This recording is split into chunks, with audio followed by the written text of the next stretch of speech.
Hello everyone, welcome to Vinay classes. Today we will learn about algebraic expression in mathematics. So let's start now.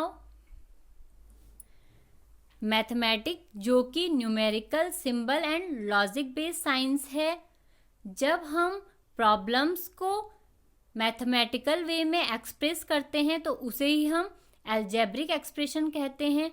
Algebraic expression के through हम पहेली को या जो भी हमारी थ्योरेटिकल प्रॉब्लम्स होती हैं डे टू डे लाइफ की, उन्हें सॉल्व करने के लिए हम सबसे पहले उसे मैथमेटिकली एक्सप्रेस करते हैं, जिसे हम अलजेब्रिक एक्सप्रेशन कहते हैं। अलजेब्रिक एक्सप्रेशन वेरिएबल से एंड एडिशन ऑपरेशन से मिलकर के बनती है। तो चलिए अलजेब्रिक एक्सप्रेशन को डिटेल में समझ लेते हैं। इससे पहले आप क्लास 6 में अलजेब्रिक एक्सप्रेशन से फैमिलियर हो चुके हैं और आपने बहुत सारी प्रॉब्लम्स को अलजेब्रिक एक्सप्रेशन की फॉर्म में एक्सप्रेस करके सॉल्व किया होगा। तो चलिए डिटेल में समझ लेते हैं कि अलजेब्रिक एक्सप्रेशन क्या होती हैं और कैसे बनती हैं। अलजेब्रिक एक्सप्रेशन टर्म्स को एडिशन ऑपरेशन करने पर बनती हैं। चलिए अलजेब्रिक एक्सप्रेशन के पार्ट्स को क्लियरली समझ लेते हैं। अलजेब्रिक एक्सप्रेशन में टर्म्स एंड ऑपरेशन आता है। मैथमेटिकल ऑपरेशन जो कि 4 टाइप्स के होते हैं: addition, subtraction, multiplication and division. तो इनमें से जो एडिशन ऑपरेशन होता है उसका यूज़ हम अलजेब्रिक एक्सप्रेशन बीजीय व्यंजक बनाने के लिए करते हैं, और जब टर्म्स के बीच में एडिशन ऑपरेशन किया जाता है तो वो अलजेब्रिक एक्सप्रेशन बन जाता है। टर्म्स 2 टाइप्स की होती हैं। अलजेब्रिक एक्सप्रेशन की टर्म्स 2 टाइप्स की होती हैं। First variable terms and second constant terms. Variable terms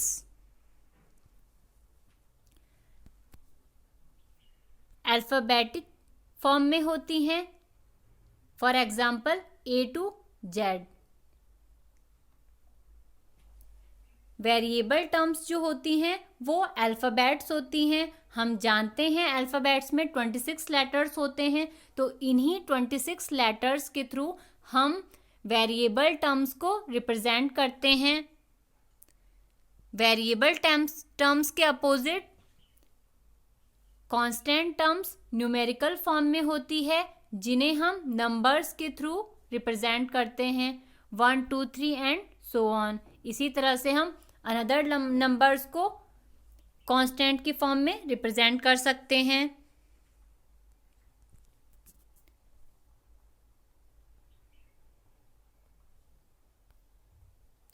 तो इस तरह से टर्म्स एंड एडिशन ऑपरेशन मिलकर के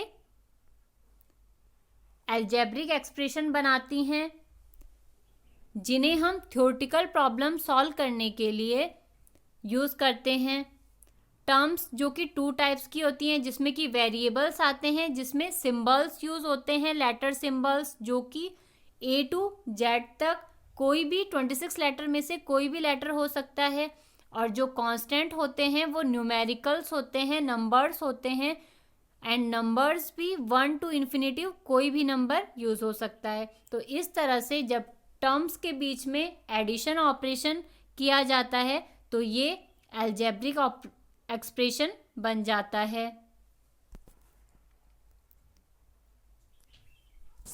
चलिए अब समझ लेते हैं कोफिशिएंट क्या होता है एंड कोफिशिएंट और कांस्टेंट में क्या डिफरेंस होता है।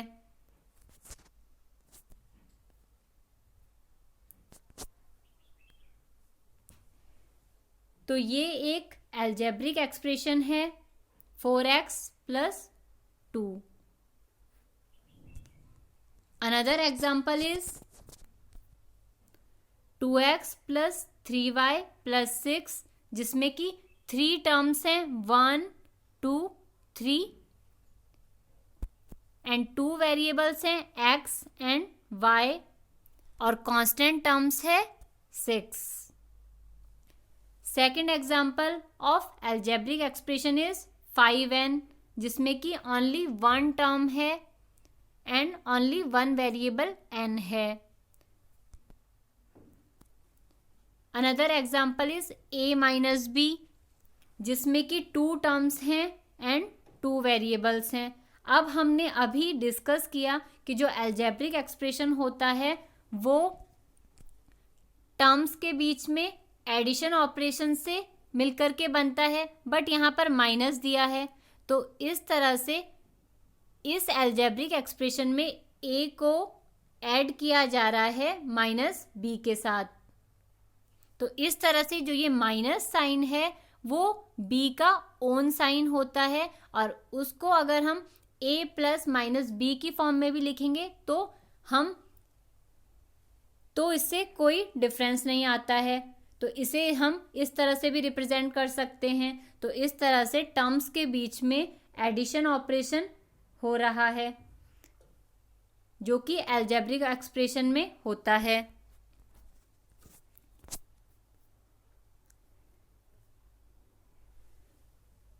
Another example of algebraic expression is 5xy plus 10। अब चलिए देख लेते हैं इस एल्जेब्रिक एक्सप्रेशन में कितने टर्म्स हैं एंड कोफिशिएंट क्या होते हैं। तो आप देखेंगे कि ये जो एल्जेब्रिक एक्सप्रेशन है इसमें 2 टर्म्स हैं। First one term is variable term जो कि 5xy है, and second is constant term जो कि 10 है। अब ये जो 5xy है, जब हम इसके फैक्टर कर लेते हैं तो 5xy को हम 5 multiply by x multiply by y भी लिख सकते हैं। तो इस तरह से वो पार्ट्स जो मल्टीप्लाई करके टर्म्स को बनाते हैं उस टर्म्स के फैक्टर कहलाते हैं। तो इस तरह से 5xy जो कि वेरिएबल टर्म है इसके फैक्टर्स हो जाएंगे 5x एंड y। तो इस तरह से 5xy जो वेरिएबल टर्म्स है वो 3 फैक्टर से मिलकर बना है 5x एंड y।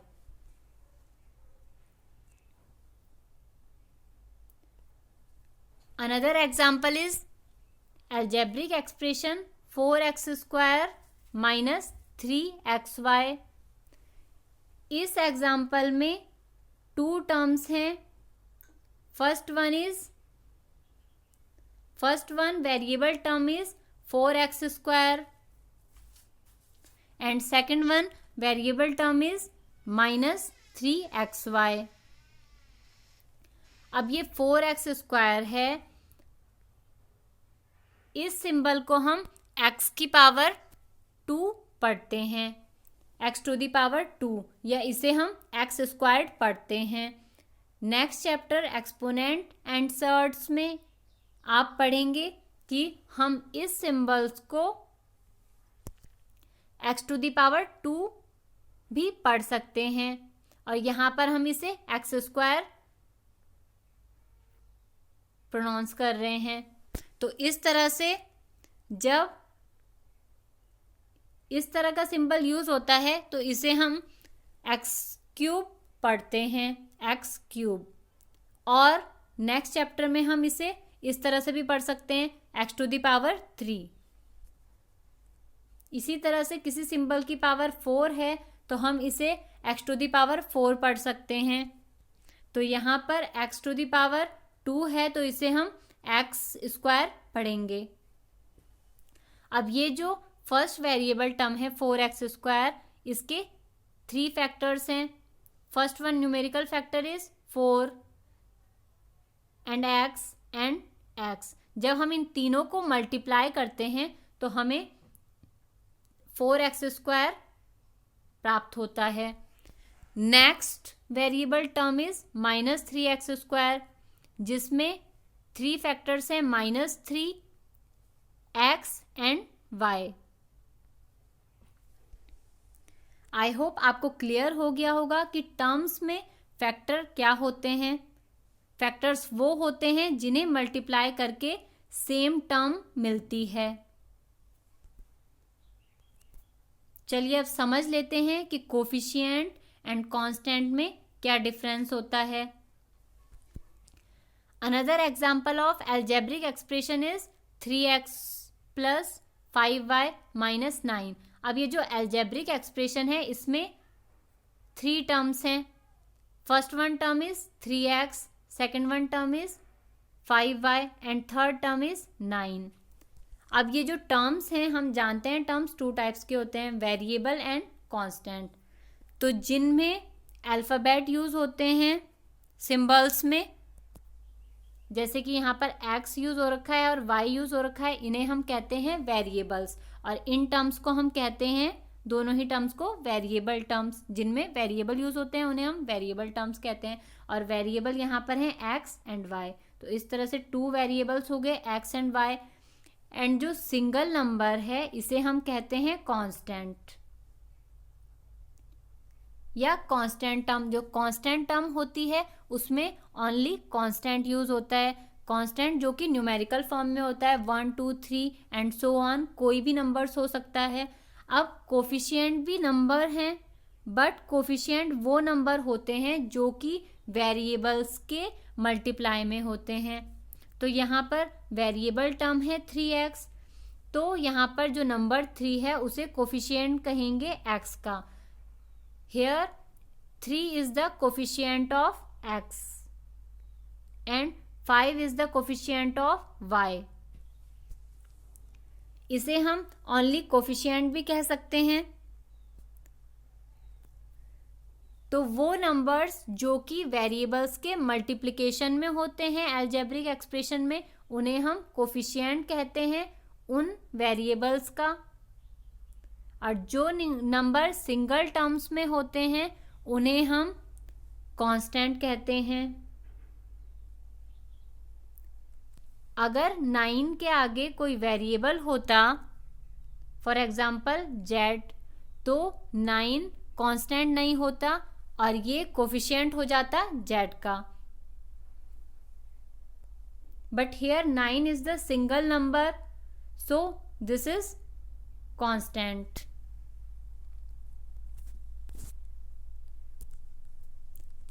चलिए अब हम समझ लेते हैं monomial, binomial, trinomial and polynomial क्या होते हैं।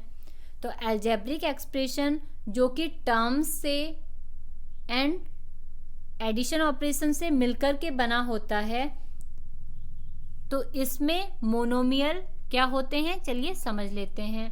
मान लिया यहाँ पर कोई अलजेब्रिक एक्सप्रेशन है 5x प्लस 4, तो 5x प्लस 4 में 2 टर्म्स हैं। First one is variable term and second one term is constant term. तो इस तरह से जब किसी अलजेब्रिक एक्सप्रेशन में ओनली 1 वेरिएबल होता है, जैसे कि इस एक्सप्रेशन में है, तो उस एक्सप्रेशन को हम मोनोमियल एक्सप्रेशन कहते हैं, जिसे हम एक पद व्यंजक कहते हैं, एक पदीय व्यंजक, क्योंकि इसमें ओनली 1 वेरिएबल यूज हो रहा है। अगर कोई वेरिएबल इस फॉर्म में होगा तो इसे हम कहेंगे बाइनोमियल एक्सप्रेशन। बाइनोमियल एक्सप्रेशन द्विपदीय व्यंजक में 2 वेरिएबल्स होते हैं, जैसे कि इस एक्सप्रेशन में x एंड y 2 वेरिएबल्स हैं, तो ये बाइनोमियल एक्सप्रेशन कहलाएगा। इसी तरह से अगर किसी एक्सप्रेशन में 3 वेरिएबल्स हैं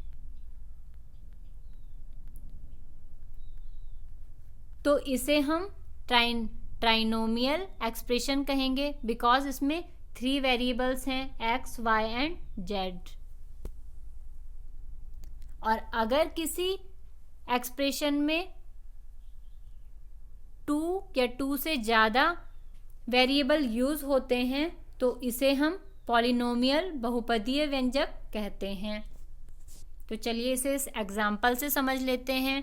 मान लिया यहाँ पर ये अलजेब्रिक एक्सप्रेशन है अब इस अलजेब्रिक एक्सप्रेशन में अगर हमारे पास सिंगल 5x² प्लस 4 होता तो इसमें ओनली वन वेरिएबल x² है, तो 5x² प्लस 4 मोनोमियल एक्सप्रेशन हो जाता। अगर 5x² प्लस 2y प्लस 4 होता तो इसमें इस एक्सप्रेशन में x² एक वेरिएबल हो गया and second variable is y। तो जब 2 वेरिएबल्स होंगे तो ये बाइनोमियल एक्सप्रेशन हो जाएगा। और इसी तरह से इस अलजेब्रिक एक्सप्रेशन में 3 वेरिएबल टर्म्स है एंड 1 कांस्टेंट टर्म्स है, तो इस तरह से ये ट्राइनोमियल एक्सप्रेशन हो जाएगा। और फर्दर मोर अगर बहुत सारे वेरिएबल होंगे किसी अलजेब्रिक एक्सप्रेशन में या 1 और 2 से ज़्यादा वेरिएबल होते हैं तो उसे हम पॉलिनोमियल एक्सप्रेशन कहते हैं, पॉलिनोमियल अलजेब्रिक एक्सप्रेशन कहते हैं। यहाँ पर ये एग्जाम्पल शो हो रहा है, ये एक टेबल दी गई है जिसमें कि एक्सप्रेशन अलजेब्रिक एक्सप्रेशन नीचे दिए गए हैं। जो नेक्स्ट कॉलम है वो टर्म्स का है जो कि कांस्टेंट नहीं है। तो चलिए अब इस एक्सप्रेशन में चेक करते हैं कि कितने टर्म्स हैं। तो इस एक्सप्रेशन में 2 टर्म्स हैं, first one is xy and second one is 4। अब इस एक्सप्रेशन में कांस्टेंट टर्म 4 है एंड वेरिएबल जो टर्म है वो xy है। अब नेक्स्ट कॉलम में दिया गया है कि वो टर्म जो कि वेरिएबल हो और कांस्टेंट ना हो, तो सिंगल इस एक्सप्रेशन में जो सिंगल टर्म है वो xy है। नेक्स्ट एक्सप्रेशन को देख लेते हैं, 13 minus y square. 13 minus y square में आप देखेंगे तो 2 टर्म्स हैं एंड वेरिएबल जो कि कांस्टेंट नहीं है सिंगल माइनस वाई स्क्वायर है। बिकॉज 13 तो कांस्टेंट है, इसे हम छोड़ देंगे तो वेरिएबल के टेबल में हम माइनस वाई स्क्वायर को ले लेंगे। नेक्स्ट एक्सप्रेशन को देख लेते हैं। नेक्स्ट एक्सप्रेशन में 3 टर्म्स हैं बट ओनली 2 वेरिएबल टर्म्स हैं, minus y and 5y square. तो इस तरह से 2 टर्म्स को हम यहाँ पर लिख लेंगे। नेक्स्ट एक्सप्रेशन में 3 टर्म्स हैं, first second and third and only 2 variable terms हैं। First one variable term is 4p² and second variable term is -3pq square. इन्हें हम इन कॉलम में नोट कर लेंगे। चलिए हम नेक्स्ट कॉलम को डिस्कस कर लेते हैं। नेक्स्ट कॉलम में इनके कोफिशिएंट हैं जो कि न्यूमेरिकल कोफिशिएंट हैं। हम कोफिशिएंट में एंड कांस्टेंट में डिफरेंस को समझ चुके हैं, तो अब आप क्लियरली फाइंड आउट कर सकते हैं इन एक्सप्रेशन के कोफिशिएंट। तो कोफिशिएंट देखे जाते हैं जो वेरिएबल टर्म्स होते हैं उनमें कोफिशिएंट देखे जाते हैं। तो वेरिएबल टर्म्स हम यहाँ पर लिख चुके हैं। तो इस तरह से जो xy है इस एक्सप्रेशन में इसका जो कोफिशिएंट है वो 1 है। बिकॉज कोई भी वेरिएबल जिसके आगे कोई भी न्यूमेरिकल नहीं होता है उसमें ऑटोमेटिकली 1 होता है मल्टीप्लाई में। -y स्क्वायर का कोफिशिएंट हो जाएगा -1, -y का कोफिशिएंट हो जाएगा -1, 5y स्क्वायर में कोफिशिएंट हो जाएगा y स्क्वायर का 5, p² q का कोफिशिएंट हो जाएगा 4 एंड pq स्क्वायर का कोफिशिएंट हो जाएगा -3। चलिए अब समझ लेते हैं like terms and unlike terms क्या होते हैं। तो लाइक टर्म्स जैसा कि नाम से ही पता चल रहा है, किसी भी अलजेब्रिक एक्सप्रेशन में जब वेरिएबल सेम होते हैं तो उन टर्म्स को हम लाइक टर्म्स कहते हैं। जैसे कि ये जो सेकंड एग्जांपल है अलजेब्रिक एक्सप्रेशन का 2a² + 3a² + 7a - 7, इसमें 2a² + 3a² लाइक टर्म्स हैं बिकॉज इनके जो वेरिएबल टर्म्स हैं वो सेम हैं जो कि a² हैं। इसी के अपोजिट अनलाइक टर्म्स, जैसा कि नेम से ही पता चल रहा है अनलाइक, वो टर्म्स जो कि सेम नहीं होते हैं उन्हें हम अनलाइक टर्म्स कहते हैं। जैसे कि first example of algebraic expression में 2x² + 3x - 5 है। अब इसमें 3 टर्म्स हैं एंड तीनों ही टर्म्स अनलाइक टर्म्स हैं, बिकॉज फर्स्ट जो 2 वेरिएबल टर्म्स हैं उनमें वेरिएबल में डिफरेंस है। फर्स्ट टर्म में x² है, सेकंड में x है एंड थर्ड में कांस्टेंट टर्म है। तो इस तरह से ये अनलाइक टर्म्स हो गए जिन्हें हम असमान पद कहते हैं। अब like terms and unlike terms आप समझ चुके होंगे। तो अब हम किसी भी एल्जेब्रिक एक्सप्रेशन में जब हम एल्जेब्रिक एक्सप्रेशन को सॉल्व करते हैं तो हम ओनली लाइक टर्म्स को सॉल्व कर सकते हैं, अनलाइक टर्म्स को हम सॉल्व नहीं कर सकते हैं। तो लाइक टर्म्स को हम, चलिए एक अनदर एग्जांपल ले लेते हैं अनलाइक टर्म्स का। मान लिया कोई एल्जेब्रिक एक्सप्रेशन है 2xy - x²y, तो इसमें जो वेरिएबल हैं xy एंड x²y वो डिफरेंट हैं। तो इस तरह से ये दोनों टर्म आपस में अनलाइक टर्म्स हो जाएंगे। जो भी लाइक टर्म्स होते हैं उन्हें सॉल्व करने के लिए हम क्या करते हैं, चलिए देख लेते हैं किस तरह से हम किसी भी अलजेब्रिक एक्सप्रेशन में लाइक टर्म्स को सॉल्व करते हैं। तो लाइक टर्म्स को सॉल्व करने के लिए हम जो वेरिएबल टर्म होता है उन्हें एक साथ लिख लेते हैं, जैसे कि 2a² + 3a²। अब यहाँ पर a² को हम नोट कर लेते हैं नीचे एंड जो एडिशन ऑपरेशन है उसे हम अप्लाई करते हैं न्यूमेरिकल वैल्यू में। जैसे कि यहाँ पर 2a² + 3a² है, तो a² को हम नीचे नोट डाउन कर लेंगे और ब्रैकेट में हम एडिशन ऑपरेशन कर देंगे न्यूमेरिकल वैल्यू 2 और 3 में। तो इस तरह से 2 + 3 a² = 5a² सॉल्व हो जाएगा। तो इस तरह से इस एक्सप्रेशन को हम नीचे सॉल्व करके लिख लेंगे 5a² + 7a - 7। अब ये जो तीनों ही टर्म हैं वो अनलाइक टर्म हो गए, इन्हें हम आगे सॉल्व नहीं कर सकते हैं। आई होप आपको क्लियर हुआ होगा कि कैसे हम लाइक टर्म्स को सॉल्व करते हैं। लाइक टर्म्स में हम जो न्यूमेरिकल वैल्यू होती है उन्हीं में हम एडिशन ऑपरेशन को अप्लाई करते हैं।